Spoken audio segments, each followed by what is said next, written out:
അങ്ങനെ ഒരു തൊള്ള പറയുന്ന ഒരുത്തനുണ്ട്. അവൻ ഇതൊക്കെയാണ്. ഇവരൊക്കെ കൂടി CPM-ന്റെ വിവിധ കമ്മിറ്റികളിൽ കയറി കഞ്ചാവ് വലിക്കാരൻ ഉയർന്ന നേതാവായി. പിന്നെ എറണാകുളത്ത് നിന്നൊരു സത്വം വന്നിട്ടുണ്ട്. ഓൻ എങ്ങനെയാന്ന് വെച്ചാൽ ഫുള്ളായിട്ട് കഞ്ചാവ് അടിക്കും. ഇങ്ങനെ നിവർന്ന് നിൽക്കില്ല, അടുത്ത് നിൽക്കുന്ന ആളുടെ മേല് ചാരിയിട്ടാ നിൽക്കുക. കാരണം എപ്പോഴാ വീഴെന്ന് പറയാൻ പറ്റില്ല. കണ്ടില്ലേ, ഫോട്ടോ കണ്ടില്ലേ, ചാരി നിന്നിട്ടാവും എന്റെ പ്രസംഗം. ഈ ധിക്കാരവും തണ്ടും ധിക്കാരവും കൊലവിളിയും ഒക്കെ നടത്തുന്ന ആളുകൾ ഒരു കാര്യം മനസ്സിലാക്കണം. ഞങ്ങൾക്കെതിരായി പറയുമ്പോ ഞങ്ങളൊക്കെ ജീവിക്കുന്നത് ഞങ്ങളുടെ തടിമിടുക്കിന്റെ പവർ കൊണ്ടല്ല, ഞങ്ങളെയൊക്കെ ജീവനെ പോലെ സ്നേഹിക്കുന്ന, ഞങ്ങൾക്കൊക്കെ രക്ഷാകവചമൊരുക്കാൻ ശേഷിയുള്ള 100 കണക്കിന് വരുന്ന സഖാക്കളുണ്ട് എന്ന് മനസ്സിലാക്കുന്നത് നിങ്ങളുടെ ആരോഗ്യത്തിന് നല്ലതാണ്.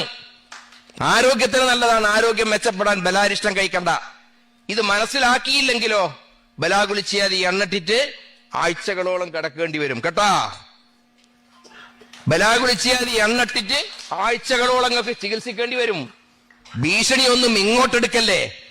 എത്ര കാലായടോ ഈ പണിയായിട്ട് നടക്കാൻ തുടങ്ങിയിട്ട്? നിങ്ങൾ എന്താ ധരിച്ച്? വർഷങ്ങൾ എത്രയായി കമ്മ്യൂണിസ്റ്റ് പാർട്ടിയും ഈ ചെങ്കൊടിയായിട്ട് ഞങ്ങൾ നടക്കാൻ തുടങ്ങിയിട്ട്? ശത്രുക്കളുമായി ഏറ്റുമുട്ടിയിട്ടാ നിന്ന്, ആത്മാഭിമാനം പണയപ്പെടുത്തിയിട്ടില്ല. ഞങ്ങളെല്ലാം അങ്ങനെയാ. എന്നിട്ട് ഇപ്പൊ വന്നിട്ട് കാണിച്ചു തരാ ശരിപ്പെടുത്തി കളയും. ശരിപ്പെടുത്തി തരാൻ ഞങ്ങളെങ്ങനെ നിന്ന് തരിക നിങ്ങൾക്ക്? ആ തോന്നലൊക്കെ അവിടെ മനസ്സിൽ വെച്ചാ മതി. ഇങ്ങനെ പിന്നെപ്പോ ഇതൊരു കാട്ടിക്കൂട്ടുന്ന ഈ തെമ്മാടിത്തരങ്ങളുണ്ടല്ലോ, ഈ തെമ്മാടിത്തരങ്ങളൊക്കെ അനുസരിക്കുന്നവർക്ക് മാത്രമേ പാലക്കാട് ജില്ലയിലെ CPIM-ൽ നിൽക്കാൻ പറ്റൂ.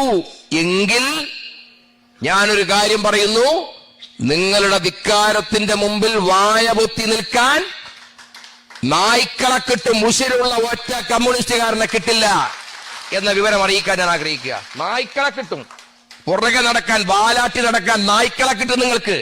പക്ഷെ ഉശിരുള്ള ഒരൊറ്റ കമ്മ്യൂണിസ്റ്റുകാരനെ കിട്ടില്ല. ഈ വികാരം മുഴുവൻ നേതൃത്വം മനസ്സിലാക്കണം. മനസ്സിലാക്കുന്നില്ല എന്ന പരാതിയാണ് ഞങ്ങൾക്കുള്ളത്. ഞങ്ങളിപ്പോ സ്റ്റേറ്റ് നേതൃത്വത്തിനെ സംബന്ധിച്ച് അര വാക്ക് ഞങ്ങൾ പറയില്ല, അര വാക്ക് പറയില്ല. പക്ഷെ സ്റ്റേറ്റ് നേതൃത്വം ഇത് മനസ്സിലാക്കണം. ഇത് മനസ്സിലാക്കി കാര്യത്തിൽ ആവശ്യമായ ഇടപെടലുകൾ നടത്താൻ തയ്യാറാകണം. സംസ്ഥാന സെക്രട്ടറിക്ക് എത്ര പരാതി കൊടുത്തു, അനങ്ങിയില്ല. ഇവിടെ ഞാൻ പറയട്ടെ, പാർട്ടി ഭിന്നിച്ചു പോവുകയാണ്, പാർട്ടി കൂടുതൽ ശോഷിച്ചു വരികയാണ്. ഈ അവസ്ഥയിൽ പാലക്കാട് ജില്ലയിൽ പ്രത്യേകമായ ശ്രദ്ധ വേണ്ടേ? ഇവിടെ ഇടപെടണ്ടേ? സംസ്ഥാന സെക്രട്ടറി ഇടപെടണ്ടേ? ഇവിടെയാണ്.